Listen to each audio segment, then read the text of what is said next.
turn the floor over to Jenny Arena. Oh, thank you so much, Adam. Thank you all for joining us today. It looks like we have about 92 people on the webinar today, and that number is slowly creeping up. So thank you. I'm going to start by giving a quick introduction to the online community and these webinars, and then we'll move on to our topic. So the Connecting to Collections online community was originally created in cooperation with the American Association for State and Local History and with funding from the Institute of Museum and Library Services. Heritage Preservation moderates the online community. And Learning Times, we're very fortunate, helps us with both website and webinar support. So the goal of the online community has always been to help smaller museums, libraries, archives, and historical societies quickly locate reliable preservation resources and to also network with their colleagues like you guys are doing today. So to help you do that, we've compiled an extensive list of online resources that are broken up by topic on the online community. And you'll see those, this is a screenshot of the website. You'll see those under that topics menu, about the third one in. We also try to host regularly scheduled drop-in webinars like this one today that doesn't require pre-registration like our online courses on topics that we hope our members will find useful. As Adam said, a recording of all of our webinars and now our online courses can be found on connectingtocollections.org under Webinar Archives, and they're also filed under the Topics menu. So today's webinar will be archived under Webinar Archive, and our speakers have done a really, really fantastic job of compiling a truly comprehensive list of resources, so make sure to check that out after this. So we are so fortunate today. I am pleased to welcome our stellar cast of speakers to talk to you about caring for your leather and fur objects. We have on board with us Catherine Hawks, who is a conservator at the National Museum of Natural History at Smithsonian Institution. We have Beverly Perkins, the Chief Conservator at the Buffalo Bill Center of the West in Wyoming. And finally, we have Fran Ritchie, who is an Andrew W. Mellon Conservation Fellow at the Smithsonian's National Museum of the American Indian. So we are in really, really great hands today. Thank you, all three of you, for joining us, and thank you to our audience members for logging in. I am going to go ahead, since we have a lot to cover today, and I'm sure you all have tons of questions. I'm going to move this out of the way, and I'm going to hand this over to our speakers. Excellent. Thank you, Jenny. Thank you, Jenny. Hi. My name is Fran, and I'm going to be speaking first. So as Jenny said, we are pressed for time. We have a lot to cover. So I'm actually not going to get too much into detail on the identification and manufacture of leather, especially because, as she mentioned, there are many resources that can help you understand leather and ID it. We have several listed on the resource page for this webinar, and I especially like the video from the Nebraska State Historical Society, as well as the book, The Conservation of Leather and Related Material. They're both very comprehensive resources. But just to make sure we're on the same page, we'll touch on it briefly. I personally became intrigued by working with leather because I think it's fascinating that it turns from hide or skin of an animal into a preserved organic material that you can use.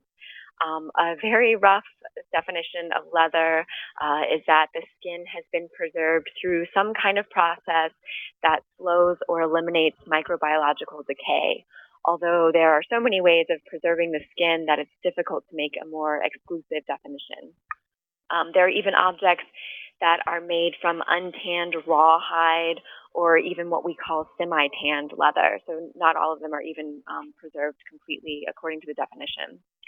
The hide itself is made up of several layers that get cleaned away during the tanning process, or in the case of fur, the hair layer stays. The main layer that is leather is that fiber network layer that you see in the diagram. It's the thickest layer, and that's collagen or protein fibers that are long and interlocking with one another. And then when you prepare leather, you're left with a grain side where the hair was removed, and it leaves a grain pattern which is unique to each animal, which you can see in that top photo, as well as a rougher flesh side where it had been attached to the animal, as you see in the bottom photo. So that's the same piece of leather that's just flipped over. The organic makeup of leather, those proteinaceous fibers, means that it responds to changes in the environment, especially fluctuations in humidity, just like other organic things do, like our hair, how it responds to humidity. So all organic objects wish to return to their natural form. So just like wood eventually curves again to be more like a tree, to a tree form, the leather will shrink or warp or curl to mimic its original shape from when it was actually on the animal. So it's very responsive. There are many different tanning processes, and even within the same processes, there can be many different ways of approaching it, depending on the individual. Some processes were used during specific points in history, but many of them have been used throughout time. So, for example, you could find rawhide and parchment pieces in your historic collections, or like in books or ethnographic collections. Semi-tanned leather is commonly thought of as brain-tanned leather or oil-tanned leather in ethnographic collections, or alum-tawed leather in historical collections. There's vegetable-tanned leather that was made using tannins from vegetable matter, and that's common in leather for books or tack or even ancient sandals. And then modern tanning agents like chrome tanning, that's common for belts and shoes and several different pieces that have been made since the late 19th century to today.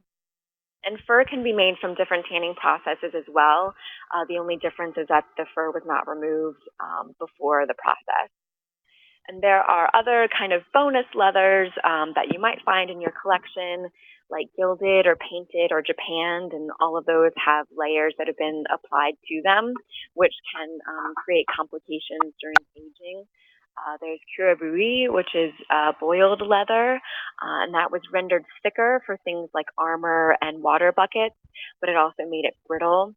And then there's archaeological leather that, besides having the inherent problems of leather, it also has issues relating to being buried in the ground or in the water. So a lot of salts and things that can be present. So a lot of different things. Those different tanning processes, as well as how the certain individual or tanner process the leather, can influence how it deteriorates or doesn't deteriorate over time. Some leather objects might be greasier than others. One brain-tanned hide could be in great shape while the other one is crunchy and brittle. One vegetable tanned could be friable and spalling from red rot, while another looks as good as new. In this leather object in the photo, there are two different types of leather that are in different conditions, although I realize it's kind of difficult to see. The leather strap is starting to crack and flake, and you can see some brighter areas of the leather below the surface, while the leather body, more on the right side, it appears to be in good condition. So it's a lot to know and a lot to take in, but the main thing to remember with your leathers and furs is that despite the processes used for manufacture, they're all organic materials and should be preserved with those special needs in mind, which leads to our next important section on preservation.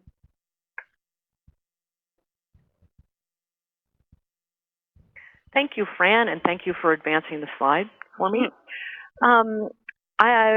This is Beverly, and as a conservator in Cody, Wyoming, I'm surrounded by people who live with leather. You know, we all wear leather boots and have leather saddles. Okay, I don't, but everybody else in town does. And so I get a lot of advice on the care of our leather collection from visitors and the guards and the volunteers and everybody else. The interesting thing is the difference between the care of leather in the collection and the care of leather for something that you want to remain supple and usable.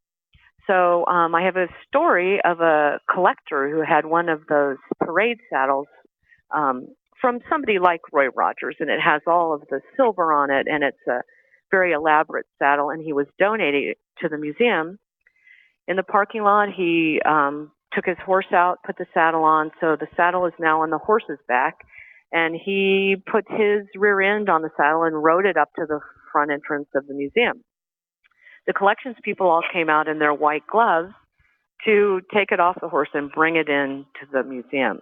And I use that story to illustrate how different it is once a piece of leather comes into a collection.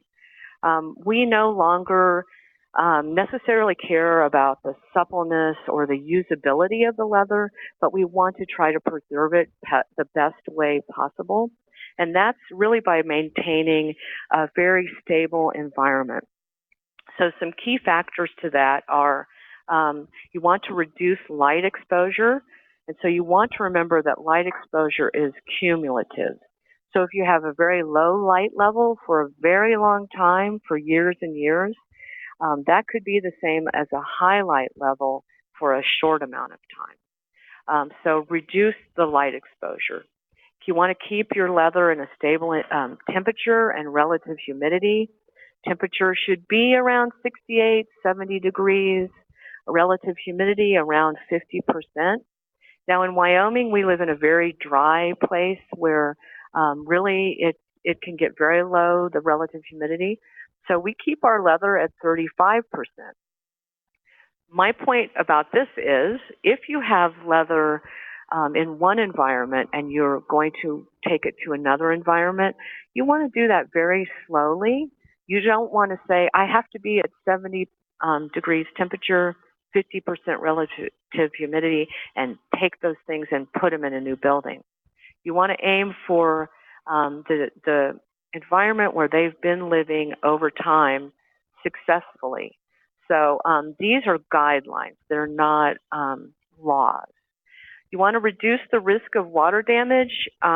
We drape our collections with polyethylene sheeting. It's the same stuff that painters buy to drape your couch when they paint.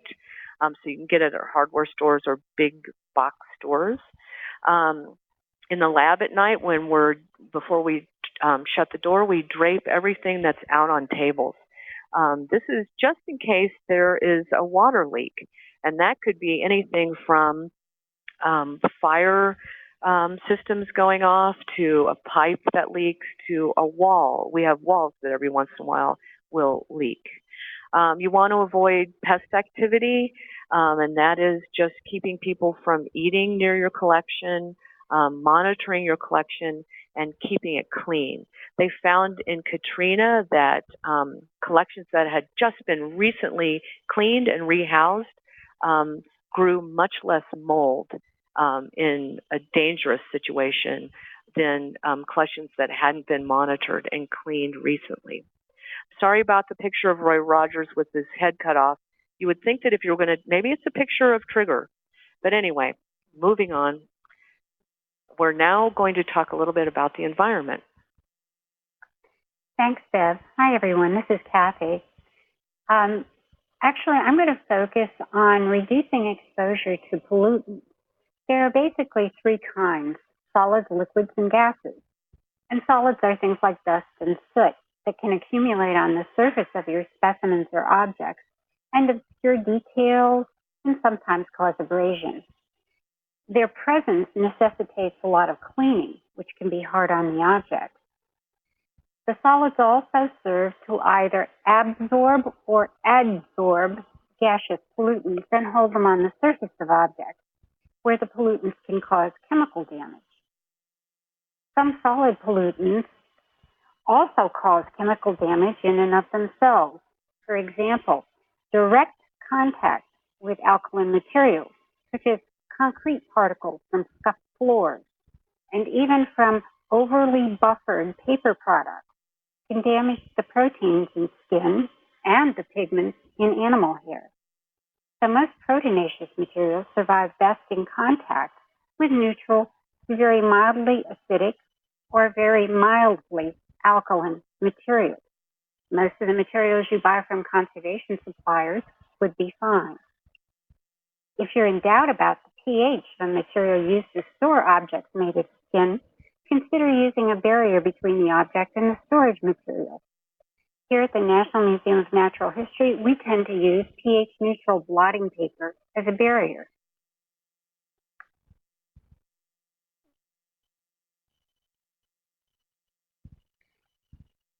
Liquid contaminants will always cause some sort of damage, whether it's by stains or through chemical deterioration.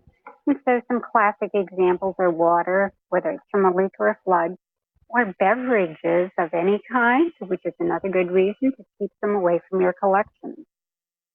One type of liquid that's often overlooked is the aerosol droplets from spray cleaners. These enter the air as a finely divided mist, and they can settle on a lot of objects and specimens. Depending on the type of cleaner involved, these can do a great deal of damage. For example, some spray cleaners for glass contain ammonia, which is very alkaline. And the popular green cleaners often contain plant oils that can leave a kind of scum on the surface of specimens that will attract dust and may themselves also cause stains or chemical damage. So it's important that housekeeping and exhibits maintenance staff spray the cleaner into a rag rather than spraying towards any surface. Ideally, even spraying into a rag should be done at some distance from your collection. The dark stain on the kayak in this image resulted from the chemical breakdown of a pest control chemical that was put into storage with the kayak in an effort to reduce pest problems.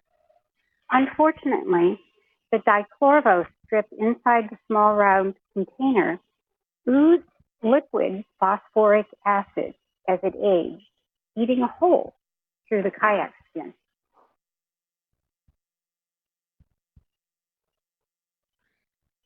Gas-based pollutants can come from a variety of sources. We've already discussed ammonia and the damage it can do when incorporated into liquids, but it's important to keep in mind that ammonia vapor can be a threat to proteins as well. Freshly poured concrete will exude a great deal of very alkaline vapor as it dries, so you want to keep your collections away until floors are fully cured. Sulfur gases from outdoor air pollution can react with moisture to form sulfurous and sulfuric acids. And these sulfur pollutants have been linked to the deterioration of vegetable canned leather used in things like bookbinding, causing the condition sometimes called red rot. Peroxides that are off-gassed by wood products, and poor quality paper products are powerful oxidizing agents. That is, they will increase the rate of oxidation of organic materials like skin and hair, and that equates to accelerated aging. Hair pigments are readily altered by peroxides, something anybody who's ever been to a hair salon should know. And these undergo a sort of orange shift. The light pigments become yellower, and the dark pigments become increasingly red, something they would normally do as they age, but something that is accelerated by peroxide. So careful choices for storage and exhibit materials, enclosure of objects in good quality containers, and if necessary, the use of pollutant scavengers can help reduce problems from gaseous pollutants.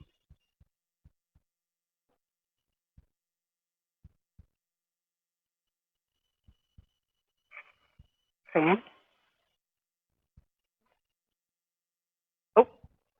I did that. Okay, it's Beverly back again. I definitely have a Roy Rogers theme going here.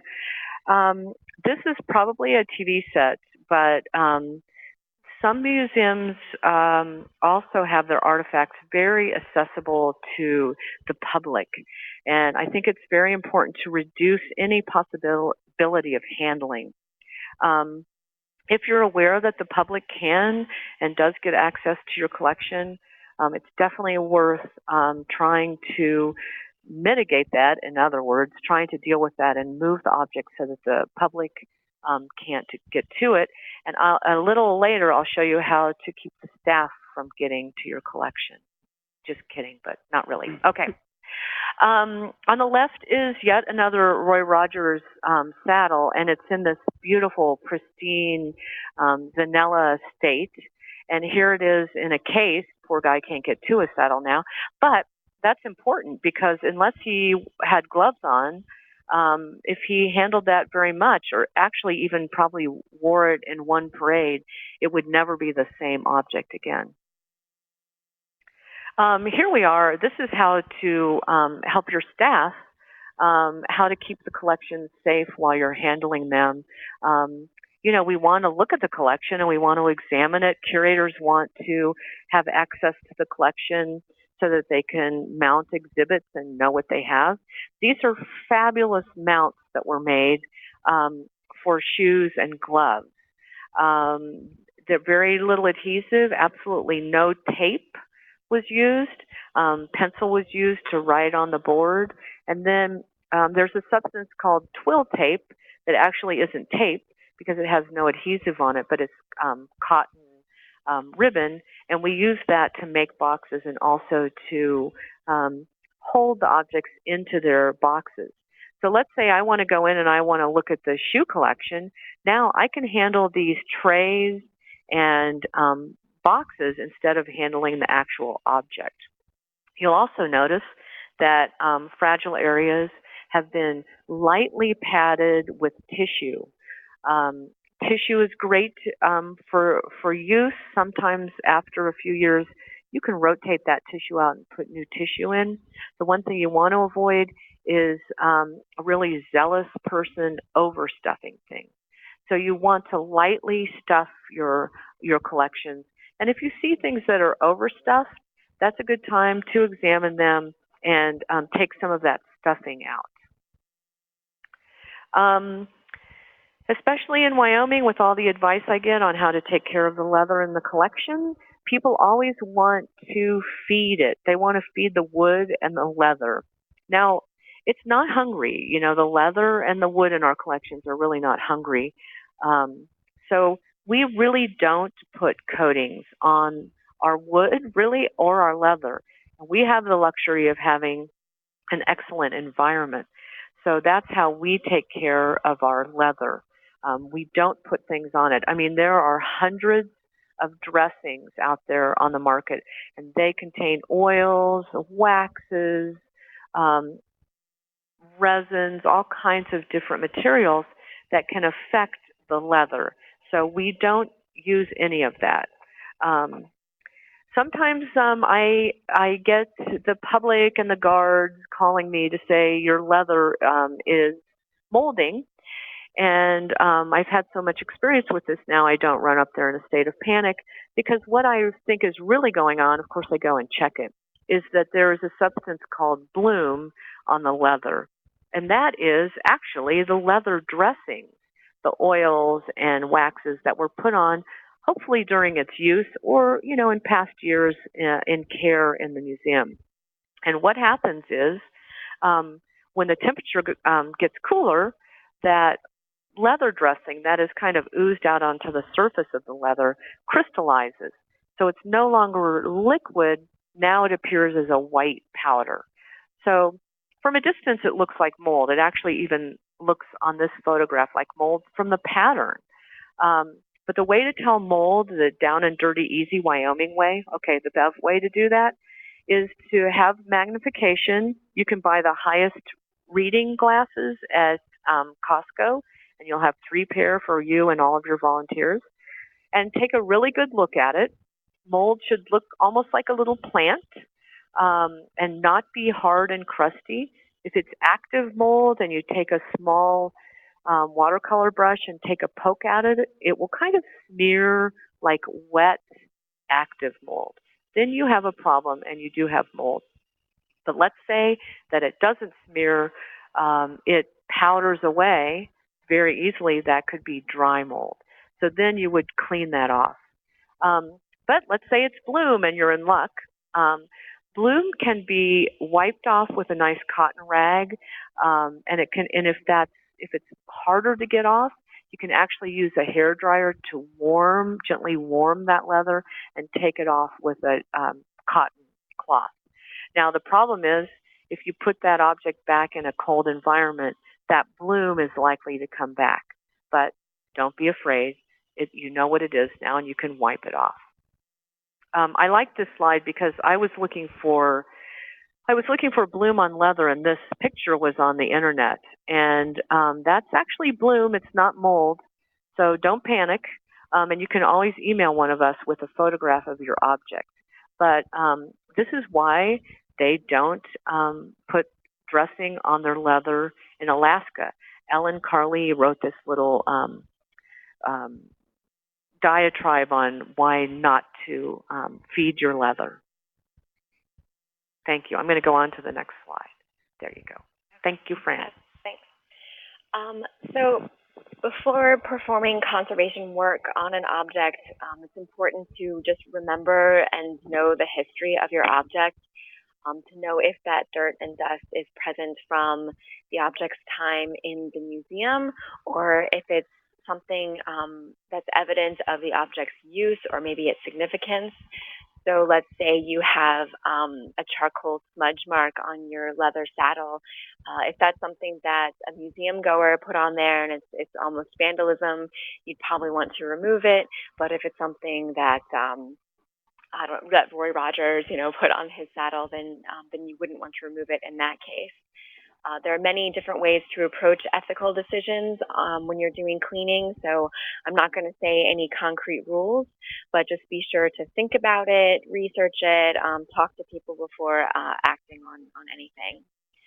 In this photo, you can see that I'm cleaning a fencing vest that's made of leather. Notice the personal protection equipment that I have on, the gloves and the apron and the dust mask. And this is to protect the object from me as well as protect me from the object. My hands could have oils on them that could contribute to deterioration. But also, as Kathy touched on, some of these collections were coated with pesticides that I wouldn't want to then be transferred onto my hands. So I'm also protecting myself, especially with the apron as well and the dust mask. The dust mask is also good for badly degraded leather pieces if you must handle them to inspect them or to put them in better storage situations. Some of those pieces might come off and you wouldn't really want to breathe that in. And you also don't know what the pollutants are on your object. If this was stored in someone's attic where there was asbestos before it came into your collection or things like that, you just don't really know. So you want to protect yourself. And then to get on to the cleaning, since exposure to water can negatively impact leather, the conservation of these materials relies on dry methods. And I always like to begin with vacuuming. That removes those loose pieces like dirt and dust that you wouldn't want to embed into your surface.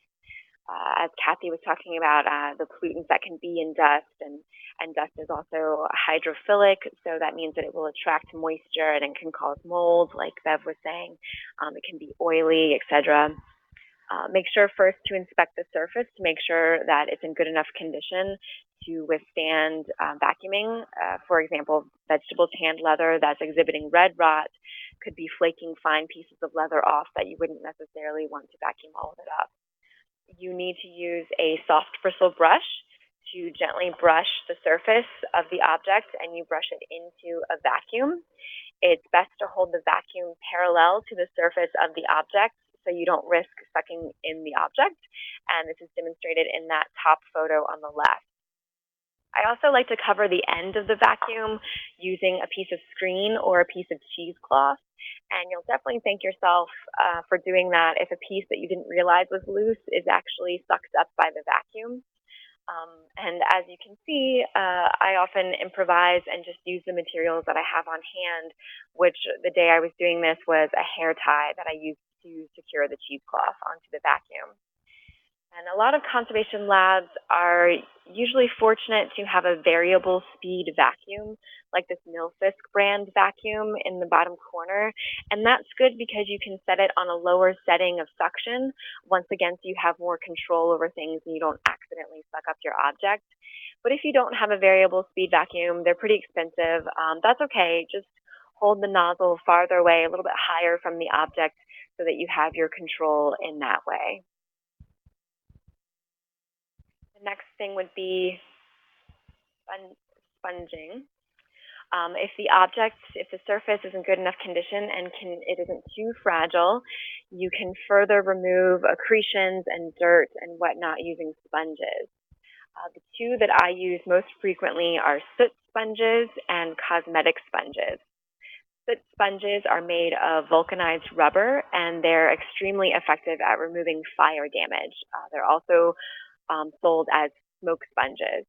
And this is good, especially for museums that were heated with coal furnaces and have a layer of soot on their collection. And I've worked in a couple different institutions that had this.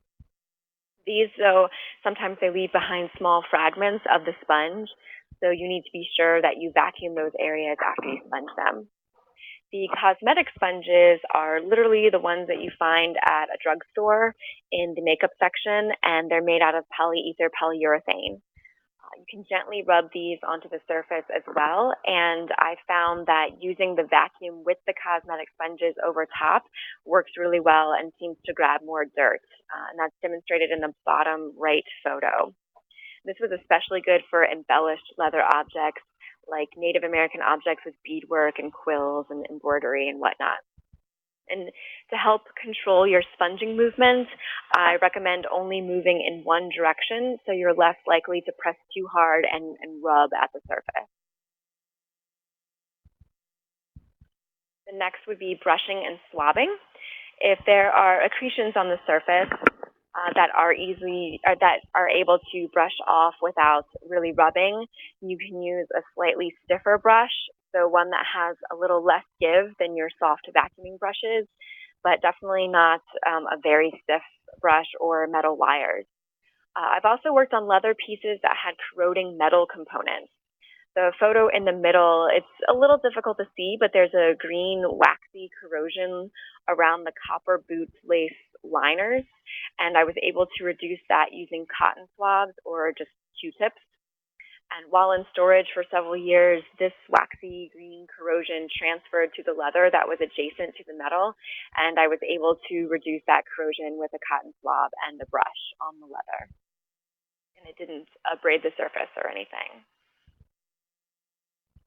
And finally, picking out pest evidence. I just want to mention that it's good to remove pest evidence like moth casings or odd beetle larvae casings. And you can do this by using tweezers or brushing the surface into the vacuum or whatnot. And it's good to remove the evidence so that you'll know in the future that any more casings are new casings. So it's just a good part of your integrated pest management practices. And I think it's also really great to be able to use those storage mounts that Bev mentioned. They can be very helpful for supporting tears and splits or other things in your leather objects without using adhesive. The cotton twill tape or that woven cotton ribbon that we mentioned, or using Teflon tape, which is plumbing tape, but it's inert, so it won't react with materials, and it kind of statically sticks to itself, which is really great, even though there is no adhesive on it. You can use those along with thin foam pads to make splints for your leather objects. And so once again, you just inspect the surface so you know if it can handle the pressure from a gentle splint, and then you can use the foam pads underneath the tape to help distribute the weight from the cotton twill tape or from the Teflon tape, especially if your leather surface is soft. We even use this type of passive intervention in a lab where I was recently working. There were 4 conservators on staff, so we were able to repair the split in the leather, but we decided not to, and we decided to bind it instead using these materials so that it would be stable for long-term storage. And there were several different factors that went into that, but that's ultimately what we decided. And you could do that as well if you're waiting to contact a conservator or if that's what your long-term result is going to be. So just a couple more leather cleaning don'ts, just to reiterate some of the points. Don't proceed with cleaning or any other handling without inspecting the condition of the leather. Just know where those loose components are, know what kind of condition it's in. Gently handle it a little bit to get a feel for it before you do any kind of rehousing or things like that, or padding out. Don't brush it with metal wire brushes that could abrade the surface. These materials are organic and they're very, you need to be gentle with them. Don't immerse them in water because the water can reverse some of the tanning processes, or it can cause those collagen fibers to shrink, and that's irreversible. There's nothing you can do if that happens. As we said, I wouldn't recommend using dressings. Dressings were typically used to keep leather pliable, and when you have those leather boots that are in your collection, if they become a little stiff, that's okay because people aren't going to be wearing them. They're not going to be putting them on and off. So I think it's better to go ahead and have slightly stiff boots in your collection that will be around for many years than to apply dressings that could cause deterioration on the actual fibers of the leather and cause irreversible damage in the future. Don't do anything that you don't feel comfortable doing. I think that's just an important tip for anyone working in museums. And then also don't forget to document what you've done so that future museum employees will know whether or not something's been cleaned or if there were moth casings on a certain object and things like that. So just tips to remember. Kathy? Thank you. And I think that Fran was making a very good point here about when in doubt, don't. There are times when you really need to consult a conservator. The one example here is those green spots on those tanned fur skins. Those truly are mold. And if you're faced with a situation like that where you have a major mold infestation, it is probably not something you should attempt to address on your own. By the same token, if you've got large-scale water damage, tears, voids, significant distortion, those are all instances when you need to get professional help if you want to treat the object. The small specimen there with those funny white deposits on its paws, those are actually not bloom either. Those are deposits of an arsenical soap that was used on the inside of the study skin. It might be possible to remove the growth residue from the outside of the specimen. The problem would be that in doing so, you would probably also remove evidence that's important to scientists. So again, it comes back to when in doubt, don't, and do seek some professional help. And fortunately, the American Institute for Conservation, or AIC, offers a Find a Conservator tool that helps you locate an appropriately qualified conservator in your area. The skills of the conservators on this list have been vetted by their peers so you can have confidence in their abilities. Most searches that you make will result in several names with contact information. Always arrange to interview the conservators, at least by phone or electronically, before making some sort of selection. Also, the AIC site has useful information on how to select a conservator for a specific project. AIC recently established a collection care network to help produce a host of new resources that will be useful to anyone caring for cultural property. Among these will be a site called STASH, S-T-A-S-H, which stands for Storage of Technology, Art, Science, and Humanities Collections. It will have a large number of storage designs for individual types of objects and specimens. So visit the AIC site regularly for updates on this and other resources. Thank you. Are there some questions? I see there are. Thank you. Yeah, we do have some questions, and our speakers have been great and have been answering a lot of them in there. So hopefully you guys paid attention because there are some great answers in there. So Kathy, I'm going to go ahead and ask you a question about pesticides. Marcia is curious. She's heard that many artifacts were treated with pesticides for storage. Do you have recommendations for correcting for damage related to this? Actually, she's correct. Many organic materials were treated with pesticides in the past. That's because museum storage methods were fairly primitive, and household storage methods weren't much better. So people tended to use pesticides in lieu of good storage design. The problem with trying to remove pesticide residues is that it varies greatly with A, the pesticide, and B, the substrate that it's on. So for instance, if you have a taxidermy mount that was treated with, say, arsenic, the arsenic would have been applied on the inside of the skin. You can, by vacuuming the exterior with a HEPA-filtered vacuum, remove a great deal of the non-chemically bonded arsenic that may have effloresced through the skin over time. That makes it much safer to handle the object with your gloves and other protective equipment. But remove all of it? No, you're probably not going to be able to. One of the reasons many of these work is that they did chemically bond to the skin or hair. We're working now here at this museum, as are a number of other museums, on some techniques to mitigate some of these pesticides. But reality is you probably can't rid anything of all of it completely. So take good precautions. Wear your gloves to begin with. Usually nitrile gloves are great for handling skin, leather, fur skins, and so on. Thank you, Kathy. I know we did have a question about, there were pictures with folks using cotton gloves and folks using nitrile gloves. I believe Bev answered it, but for your own safety, it sounds like using the nitrile gloves are best. Is that correct? Right. If you're not sure about the preparation history or the past treatment history, it's probably a good precaution to wear the nitrile gloves. Okay. And Bev, I have a question for you. If you have, Pam in Long Beach, California is curious, you know, obviously the best situation is to have a good environment, but if you don't have the luxury of a great environment, would you recommend then using dressings?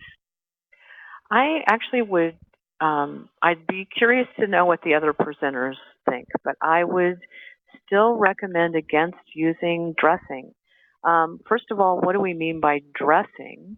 You know, there are so many different dressings out there that, and some of which, if you buy a can in the store or on the internet, you're not really sure what's in that. But I think we've seen a lot of evidence where the dressing has become a huge problem part of the object. So I think it's a great way to fight for a better environment for your collection, and I would not put dressing on. What does everybody else think? I agree. Yeah, and I'm also wondering if you could maybe, at least in your budget, be able to have humidifiers and dehumidifiers and fans to get airflow and things like that. That would help as well. Great. That seems to be a better way to go than applying a leather dressing, because we know the dressings are simply a treatment that has some long-term bad implications. Great. And then just to kind of continue that thought, so Fran, I'm going to pose this to you since you talked a lot about cleaning. Glory had a follow-up question. So if you're not recommending using the dressings on leather, and what if you do need to clean leather, and how would you clean it? What would you use? An example would be something that's soiled or has a paint spot on it. Something that's like really embedded, perhaps, yeah, especially with the paint spots. Those are tricky because I know sometimes the techniques that we would use in the conservation lab would be to use solvents or to pick off like little specks of paint or something like that. But when you do that, I mean, you risk, if you pick off a little speck of paint, then you risk taking off some of the leather surface with it. And then also when you use solvents, of course, you risk staining the surface or things like that. I know I would say I'm not quite sure how much I should get into that. If I should recommend specific solvents. What, Bev and Kathy, what do you think? Well, I just typed in. Sorry.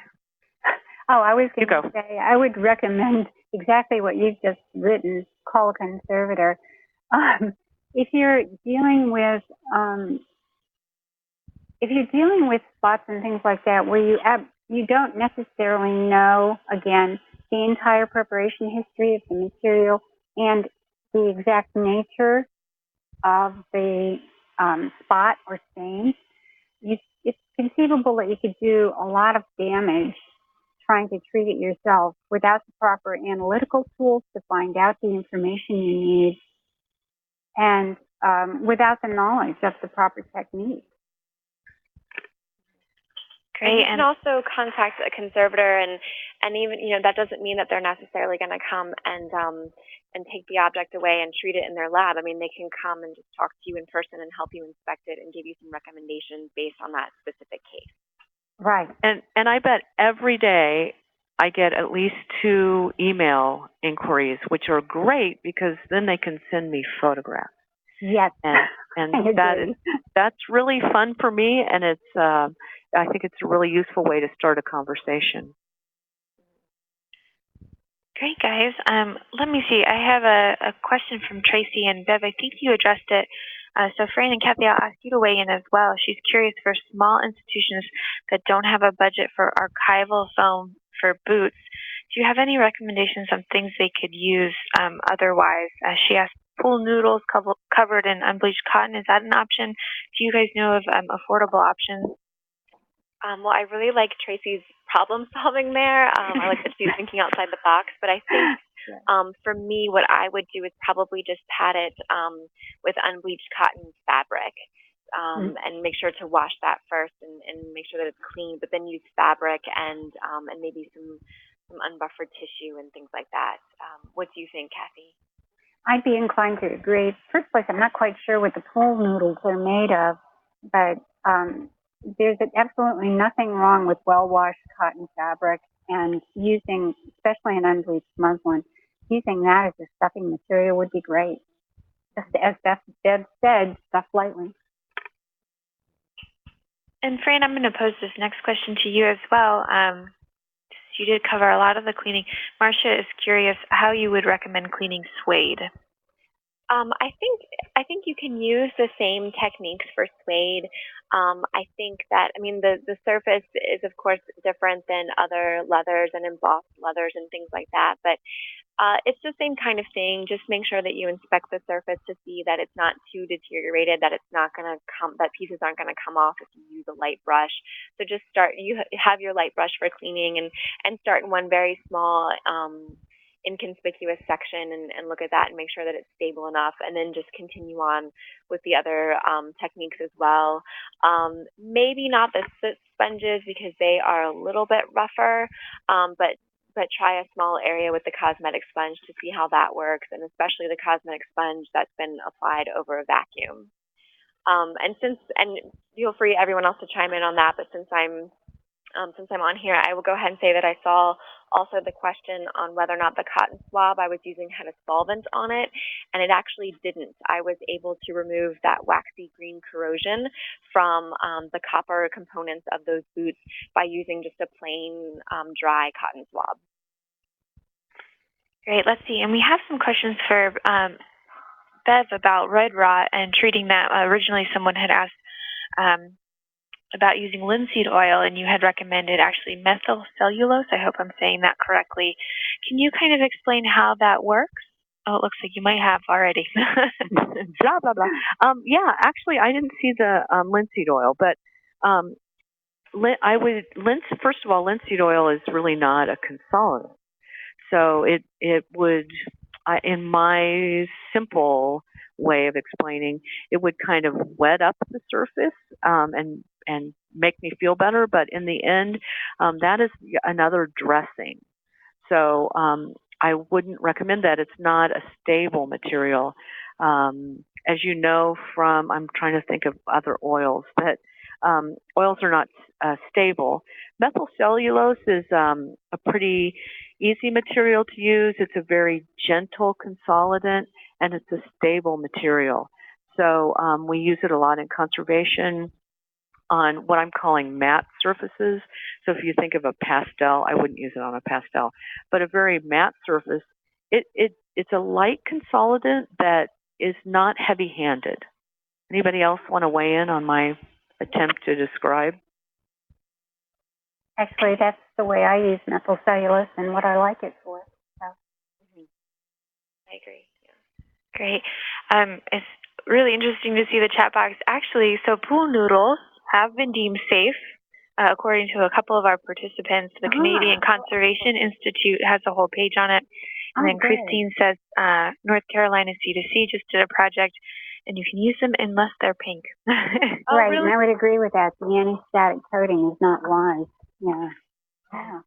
We had it. Thank you. Yeah, so let me actually, we have about 10 more minutes, so please keep your questions coming, and I have a few more. I'm just going to post an evaluation for the webinar, and really please consider filling it out, because we do look at it, and it does help shape our future events, and we're especially interested if you have ideas for future webinars. So let's see. I have a question from Dana. I'm not sure who to pose it to, but she's curious how you clean your brushes. I think I'll just take that. I mean, I usually, when I'm vacuuming, once I'm done, I will vacuum my brushes. And then if I feel like it's something that needs more than that, then I'll just use distilled or deionized water, not tap water, to clean them, and then just make sure that I let them air dry really well. I've never really used anything more than that, but you could maybe use like a dishwashing detergent, but just make sure that you rinse it really, really, really well, because you don't want to deposit any of that onto your objects during the next cleaning. And if you have collection that has pesticides on them, perhaps you should have some cleaning brushes that you use only for the pesticide objects, and then brushes that you know are for objects that don't have pesticides, so you don't have cross-contamination. Great. And also, it's best to use, you might have mentioned this because I was typing, but to use, what am I trying to say here? Not a natural brush, but a plastic bristle brush. They clean better. Right. Like the nylon bristle brush. Thank you. Thank you. Yeah. Mm-hmm. So let me, I have some more questions, Beth. I'm going to pose this to you since your picture is with a taxidermied animal. Uh-oh. So we have someone in Colorado, California. Ainsley is curious. Their big issue is taxidermy on display that's not in cases. The public cannot touch, but she's worried that it does get infested, and she's curious how often should it go into a freezer? Oh. Well, there's not like freeze it. Well, you guys let me know what you think, but there isn't a cycle of freezing, but there's a cycle of monitoring. Right. So what I would do is monitor it, and if you're getting an infestation periodically, then I think you have to deal with the initial problem of the infestation. Right. I think it's more important to find the source of the problem than to continue to freeze something. And certainly, one thing to do when you're monitoring a taxidermy mount is to look carefully if they have horns, not so much antlers, but horns, and look around the base of the horns and around the base of the hooves. Because the horn and the hoof are far more attractive to most pests than the skin or even the hair, with the exception of moths, who seem to love the hair. And so you can easily inspect by going first to those areas. If you're not seeing anything there, chances are good you don't have a major problem. And if you don't have a problem, don't treat. Don't freeze or do anything else. You may want to vacuum occasionally to make sure that there's no dirt on the surface that would help attract pests. Great. So I have a question from Wendy. Kathy, I'm going to go ahead and ask you this. She's curious. They have a urine tanned seal hide that is in really rough condition. She's curious if you could give her advice. Do you think something like this should be removed from the collection to pose a danger to the rest of the items in the collection? Oh, I don't think I would want to remove it, but one thing you might want to do is box it in a good quality storage box. So if it happens to be off-gassing anything, either as a function of its past treatment or the way it's deteriorating, at least it's not going to have much impact on anything else. There's no reason not to keep it. You might also want to call a conservator to take a look at it and see if there is something that could be done to stabilize it. Let's see. Let me grab another question for you guys. Megan in Falls Church, Virginia, so nearby, to me at least, is curious if you have any special tips for stabilizing archaeological leather. Kathy, do you want to answer this one? Or feel free to pass it off. Well, I think in the main, I'd be really careful about that because depending on the context from which the leather was removed, for instance, if it came from a very wet environment, treatments can be very damaging to it, or allowing it to dry out can be very damaging to it. So it's more a question of why does it matter from a research standpoint, and is it, and what do you know about the context from which it came? Then you can make some better decisions. Generally, the less treatment involved, the better off you'll be. Gotcha. We do have a great question, which I assume probably comes up for a lot of people in working in collections. And Fran, I'm going to pose this to you. Do you have any advice on removing sticky column number labels and old barcodes from leather book bindings? Should you just leave them be, is the question. Yeah, that's a tricky one because you wouldn't want to leave something sticky on the surface because that just attracts more dust and dirt and whatnot. But once again, it's kind of like removing other embedded things in the leather. You just need to be careful because you don't want to do something that will end up staining it or shrinking it or things like that. I'm trying to find that. I think that she said it was on display, right? Do you remember?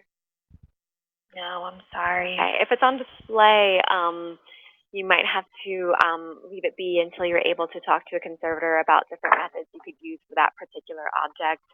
And then, of course, if it's in storage, just make sure that you put it in a storage box, a storage container, so that it does protect it from any excess dust or things like that. Okay. And Bev is doing a great job of answering some of your questions because we're running out of time. So I'm going to pose one more question to you guys. And hopefully most of them have been answered in the chat, so yay. Let's see.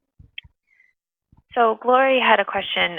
She's curious, what do you do about leather that has been scraped, is curled, and is still connected to the cover of a leather book, but needs to be reattached? What would you use to reattach the leather, wheat paste, or what? Or would you recommend a conservator be called in? Yes. I would at the very least consult with a conservator. Okay. It sounds like a conservation treatment to me, and I'm an objects person. I would send it to maybe a book conservator. Yeah, that's what I was going to say. I mean, books are their own special bag of tricks because you have this organic responsive material that's attached to something more rigid. So you need to be careful what you use to reattach it. And I think definitely just try to stabilize it, and maybe that's when you would gently apply some of those cotton twill tapes or Teflon tapes just to prevent it from warping too much while you get advice from someone else, because it sounds like you would need to do a little more invasive treatment than to just reattach it if it's curling. Great. So it is 2 o'clock. I am going to post my email address in this chat box. So if you feel like you had a question that wasn't answered or we weren't able to get to it, feel free to email me and I can pass these along to our speakers. They're kind enough to answer questions after the fact. So just to remind you, a recording of this webinar and all the related resources, there really are a ton of them, so please check it out. It will be available in the online community. The page is up right now, but the recording will be available soon, and you'll just click on Webinar Archives and it'll be there. It'll pop right up. And you're also welcome, too, to continue this discussion on our discussion board, a great place to pose questions and get answers and see what other folks are doing. And I also want to invite you all to our next hour-long webinar. So this isn't like the courses. You can just drop in and join the conversation without registering ahead of time. And that is going to be Wednesday, October 2nd at 2 p.m. Eastern. And we will be talking about something really important, collections management policies and how that shapes your decision making. So a great topic. Fran, Kathy, and Bev, thank you so much. This was so wonderful. Thank Thank you. you, Thanks Jenner. for all the great Thank questions, you, everyone. Yep, thank you guys all. Have a fantastic afternoon. Thank you. Bye-bye. Bye-bye.